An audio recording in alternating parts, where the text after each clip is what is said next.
Nā, kei roto anō a Piriwepu i ngā whiriwhiringa mo tētahi o ngā tohu Māori nui, o tira tohu Māori hou hoki. Ko ia te kaitākaro Māori me te kaitākaro whutupōro Māori o te tau i te rātau. I ao ia i naia nei, kua uru ia ki ngā whiringa whakamutunga mo te tohu a te Hōtaka Marae Investigates, e kia nei ko te toa Māori o te tau.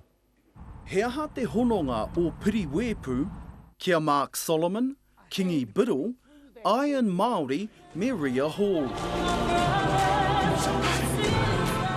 Kei roto katoa rātau i ngā whiringa whakamutunga mo ngā toa whakaihu waka Māori a Marae Investigates. From some very grassroots people who are doing amazing things through to, you know, stars like Piriwepu and Te Kitane. What you mean to me, you were given everything.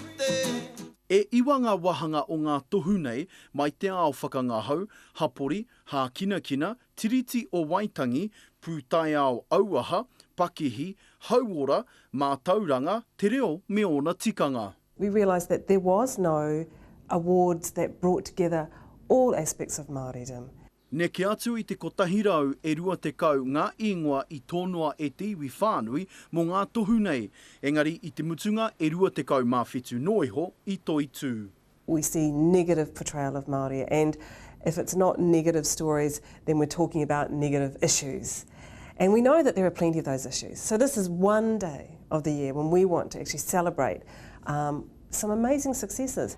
Hei te rā i mua o Waitangi, ki te ake ai tātou, ko ai te whakaihu waka Māori o te tau. Roi Hananuri, te karere. Nā, tirohia te pai tukutuku a te reo tātaki nei, ko TVNZ, Irakati Kau, Irakati NZ, Hai Mua Marae, te wāhi, hei haere atu mā koutou. Kei reira te rārangi ingoa o te katoa, kua uru ki ngā whiringa whakamutunga mo te tohu whakaihu waka Māori o